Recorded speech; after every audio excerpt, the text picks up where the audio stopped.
Holy shit, we're here. It's E3 2014. I'm Max Scoville. With me, Bill Zoeker, what's up? E3 hasn't actually officially started yet, but we are in there in the press room. We just watched the Microsoft press conference, the first thing that happened here at E3. 90 minutes of games. Yeah, and they actually did that. They did 90 minutes delivered. of games that actually, we didn't learn a damn thing about ESPN or Twitter or the Pinterest. Price is Right. Or, yeah, so that was actually really cool. Let's just run down all the stuff we saw real fast. So if you didn't watch the 90 minutes of press conference, then you get it all right here. And you get to look at our pretty faces. Call of Duty.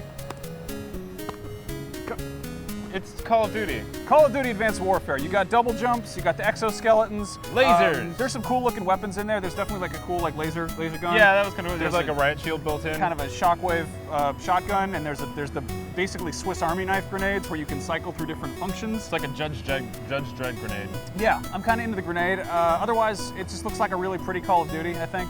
There was a nice bit there where a man got his arm stuck in a door. That was pretty funny. Very dramatic, lots of tension. Next, there's Forza Horizon 2. Yes, which it's on the Forza 5 engine. It's open world like the first one. They played some Rihanna song or something like that. Yep, cars are back, and this time they're prettier. They're even more still pretty. Okay. I actually had to put on sunglasses because it's too bright out here. We didn't think out this shooting location very well. The future of gaming is bright. Yes. After Forza, we saw Evolve. There's a new monster now, and it looks like Cthulhu. That game looks pretty cool. People seem excited about it. Yeah. But as far as it showing off really anything we didn't know about, It was like a 10-second clip, but I kind of missed half of it. Yeah. Very very shaky streaming. But yeah, there's monsters in Evolve. Good news for all of you. In case you didn't know. Something we didn't know much about was Assassin's Creed Unity, which it's Assassin's Creed, but it's on the pretty new current gen faster consoles. So it's got extra pretty filigree graphics. Even better robe physics. Yes, and there's actually 4 times as many robe physics, and this time it's because it's Assassin's Creed Unity. It seems like really going to be kind of a co-op campaign. Yeah, we saw four guys and or girls playing together, and they busted in on some French aristocrats. Yeah, the and bourgeoisie. they messed up their party, their Whig party that they were having. They threw them out to the impoverished people who were raging outside, and they put their heads on posts. Yep. Very impressive crowds. Crowds have always been big in Assassin's Creed, and it looks like they've got more crowds than ever because of the improved RAM engines or whatever. After Assassin's Creed Unity, we saw Dragon Age Inquisition, which is pretty. There's wizards and shit in there. Got dragons Yeah, and probably inquisitions. Yeah, there's no real like crazy twist here. They just kind of were like, here's the new trailer, so you know you can go look at that if you like. Hopefully it will have all original dungeons. Yes, and dragons. Now one of the big games that everyone's been looking forward to is of course Sunset Overdrive, and we got the beautiful CG trailer last year, and then this year we've got some actual gameplay and more details about how it works. It looks really good, in my opinion. There's a lot of freedom of movement running around, and they also, I believe this is the first time they announced it, the 8-player Chaos mode. Yes. Chaos Squad. Yeah, they kind of hinted at that in the original trailer. You kind of see different people's gamer tags going on at once. One thing I'm really excited about is character customization. Yeah, I guess you get to really just play as yourself, which makes this much more of a appealing to me, I guess. You can pick your favorite color, skinny jeans. Yeah, it's looking very much like Crackdown meets Saints Row meets Infamous, and there's really nothing wrong with that. I can see this rubbing some people the wrong way because it seems very self-aware. Like they like to point out that it is in fact a video game, which is like. Can you imagine a fun video game in 2014? It's pretty crazy. Now, if one wacky, self-aware, open-world action game wasn't enough for you, well, then you'd probably be excited about Ultimate Turbo Dead Rising 3 Arcade Edition Alpha Premium Plus Arcade. That was like the biggest thing for me. Like, really? It looked incredible. Yeah. Okay. Because I mean, Dead Rising has always kind of been edging on like just going batshit arcade style. Just like, and this game looks full throttle. Like they've got all kinds of like obscure Capcom references. You play as Tofu from Resident Evil 2, who's a secret character.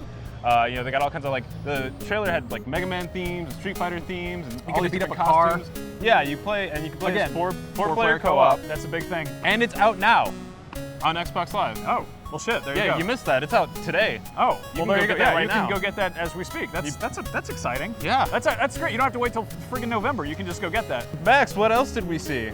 One of the guys from Harmonix came out and said that they will be making a new Dance Central game called Dance Central Spotlight. With faster DLC. And dancing. High definition. Yes.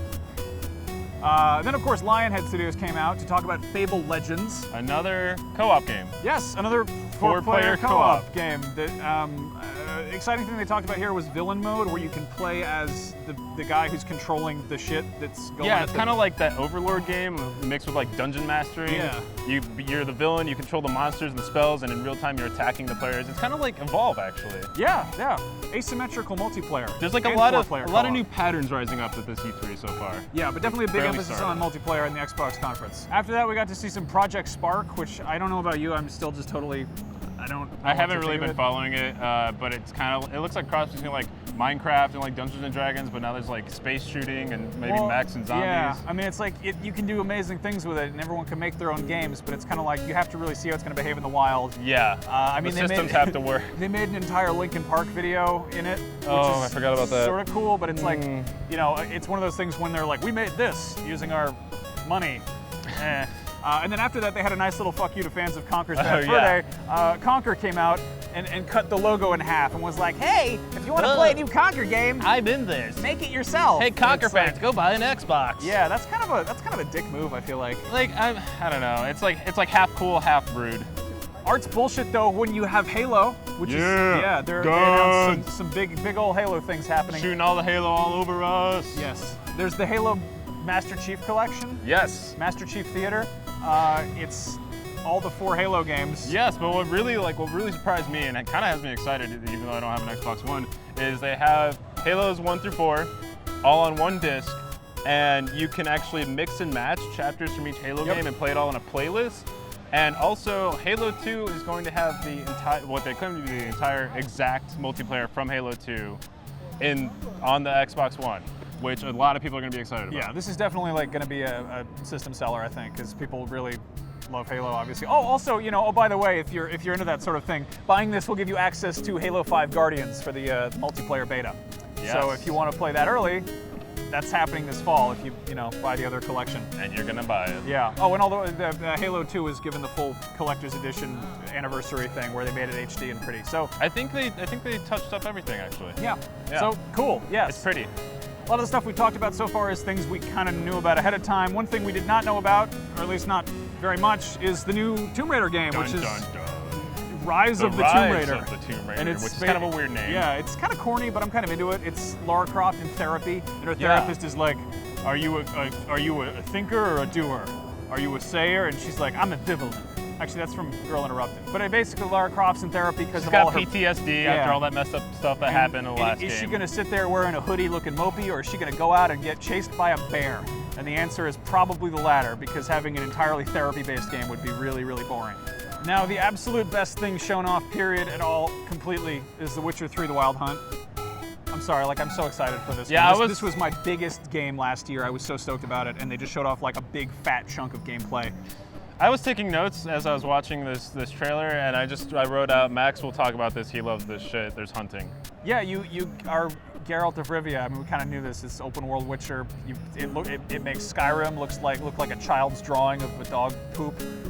It's really, really fucking pretty. You're like he's hunting a griffin, and you have to like equip crossbow bolts and shoot the griffin in the asshole and then chase it around. But chase dudes try to jump you, the bolts. And then some lady comes up and she's like, "Oh, what are you doing?" And you're just like, "I'm chasing a griffin." And then you fight the griffin. I don't know. I really am dying to see this game up close. So it's got swords. Yep. Witcher 3: Wild Hunt. I want it. And finally, very last is the one we kind of saw coming. We actually saw a little icon for it when the Xbox One's dashboard was shown off last E3. It's a new Crackdown. Yeah. And it looks like you can blow up a ton of shit, and it makes things fall over on itself.